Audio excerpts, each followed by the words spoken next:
Hello and welcome to a new lesson, Duality. This is one of the series of lectures about a property of language. Lecture-42. Let's discuss the topic. Literal meaning of duality. What does the word duality literally mean? What does it convey? According to Merriam-Webster Dictionary, the quality or a state of having two different or opposite parts or elements. We have one more definition. According to Cambridge Dictionary, the state of combining two different things. So what we mean by the word duality is that having two different or opposite parts or elements being combined into one. We continue to the next stage of our discussion, linguistic concept of duality. What is really a reflection of thought about duality in the field of linguistics? In fact, language operates on two levels. Language works on two levels. It functions on two levels. The first is primary level, and it is related to sounds. It is related to phonemes. And the next one is secondary level. It is related to morphemes. It is also related to sentences. Let's discuss each one of the levels in detail through examples. Duality at primary level, that is to say sounds, phonemes. Example 1, individual sounds. How many sounds do we have in English language? We all know that we have 44 sounds. Out of these sounds, we form a number of words. But do individual sounds mean anything to us? For example, the sound no. Does it have any meaning to us? Does it convey anything to us? Likewise, we have another sound, ba. Does it give any meaning to you? Does it convey anything to us? Of course not. Likewise, we have another sound, e. So what we notice is that all these three different individual sounds do not have any meaning at all.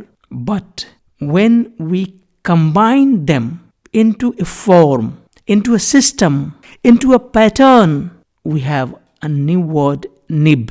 And this is the word nib. And this is the picture of nib.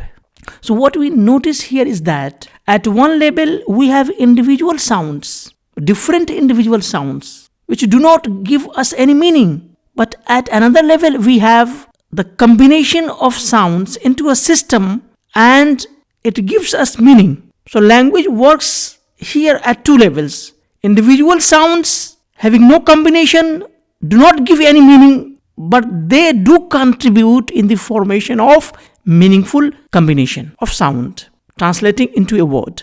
That is the concept of duality. Take another example.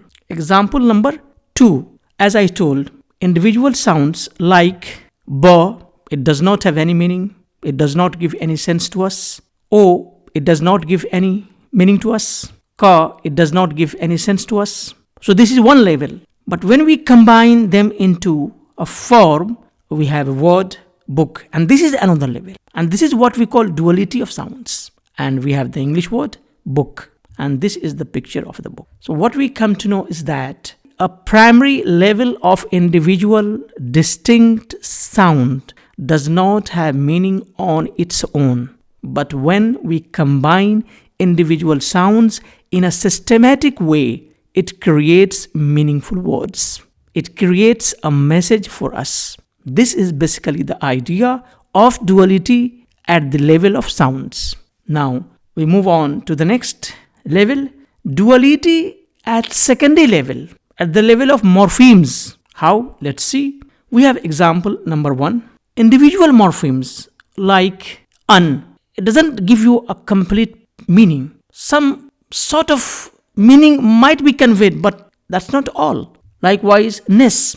It doesn't give any sense to us. Then we have another morpheme, happy. Happy is an independent morpheme, lexical morpheme, because this morpheme has come into birth out of the arrangement of sounds in a systematic manner. So what we come to know that separately some of the morphemes which are dependent morphemes, they do not have any meaning. But when we combine those morphemes into a proper form, into a proper system, then we have the word unhappiness. We have another example. Example number 2. Individual morphemes like un, like li. Of course, they don't give us complete meaning. And like, which is independent morpheme, lexical morpheme, it is formed out of the different sounds being put into system, as previously we talked about. Now, when we put all of these 3 into a combination of form into a system, we have the word unlikely. So what we notice is that phonemes combine to create morphemes, the smallest meaningful units like happy, un, or ness. They create meaningful combinations. This is about duality. Now we move on to the next, that is duality at secondary level, but at the level of sentences. How? Look at the examples. Example 1, we have individual words like speak. Okay, it does give us some meaning, but it does not give you the complete meaning. I, it's pronoun. It does convey something, but does not convey the complete picture of its whole idea. Likewise, we have English. But when this is one level, but when we put all these different words, individual words, into a system, into a form, we have the sentence like I speak English. We have a complete picture, complete thought. As we know the definition of a sentence, it must give us complete meaning. Likewise, we have another example. 2, we have individual words like a, book, you, read. Normally, when you speak individual words like this, they don't convey any meaning. People will be confused. What are you speaking? They don't give any sense. Please mind your language. But when we put into system, like at another level, when we put into form, into a combination, we have the pattern, we have the sentence like you read a book, and this gives us complete meaning, complete thought. So at one level, we have individual words.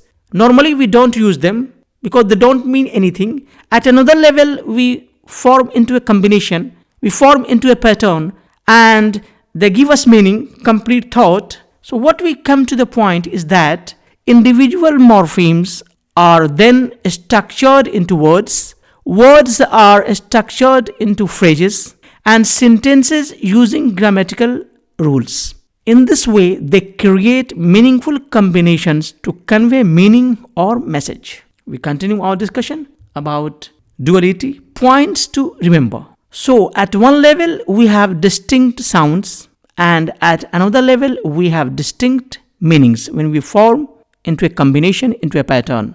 Then another point, at one level, we have distinct morphemes, and at another level, we have distinct words when we form different morphemes into a system, into a combination, into a pattern. Third, further, at one level, we have distinct words, and at another level, we have distinct phrases. Finally, at one level, we have distinct phrases, and at another level, we have distinct sentences, which give us complete thought. This is basically the idea of duality in the field of language. Now we come to point of conclusion. The first point is, this duality of level is in fact one of the most economical features of human language. We as humans, with a limited set of distinct sounds, are capable of producing a very large number of sound combinations, morphemes, words, phrases, and sentences which are distinct in meaning.